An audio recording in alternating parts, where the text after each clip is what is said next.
Good day everyone, my name is Satanieli Cardona, today's reporter. I will discuss my topic all of you and I hope you get a lesson. At the end of the discussion, you will able to know what is genetic classification and determine the difference of kinds of classification of language. This is the definition of terms. Genetic language is a collection of rules and regularities of genetic information coding to genetic texts.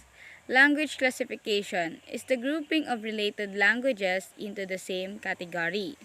Genetic classification. The purpose of genetic classification into families according to their degree of diachronic relatedness. Typological classification. Languages into types according to their structural characteristics. For today's topic is all about the genetic classification of language. Genetic classification refers to the way languages are categorized according to their descent. Languages that develop historically from the same ancestor language are grouped together and are said to be genetically related. There are two kinds of classification of languages practiced in linguistics: genetic or genealogical and typological.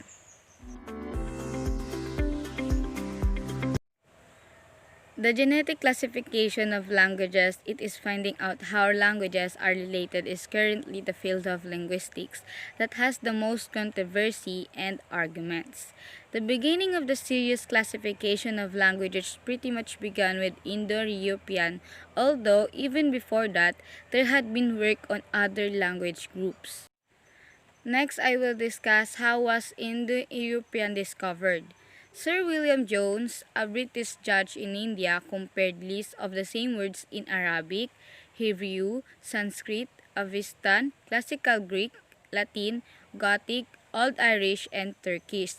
Jones did not nothing more than compare words in the languages, but through this discovered that except for Arabic and Hebrew, which are related to each other, and Turkish, all the language were related to each other. Indo-European today is very well accepted. Virtually no one doubts its existence, yet the methods which found this family are the very methods that today are criticized. This happened because of what happened with the study of Indo-European in the 19th century. After Indo-European was discovered, many people started studying the language and began finding regularities in the differences between words in the languages. Later still, they are started reconstructing Proto-Indo-European, the language that gave rise to all the Indo-European languages.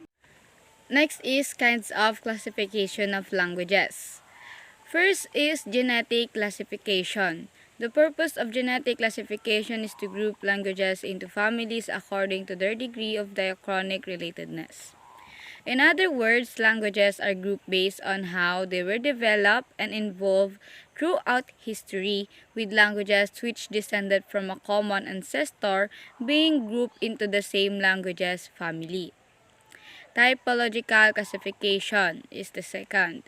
Languages into types according to their structural characteristics. The most famous typological classification is probably that of isolating, agglutinating, and inflecting languages, which was frequently invoked in the 19th century in support of evolutionary theory of language development. Language classification is very important for us to know or study, not only as we learn but also for us to live in use in the future. One of its purposes in our lives is to reflect cultural and cross-cultural patterns because native languages and commonly spoken languages have previously been classified linguistically. So here ends my discussion about the genetic classification of languages today. May you have learned, gained information and ideas.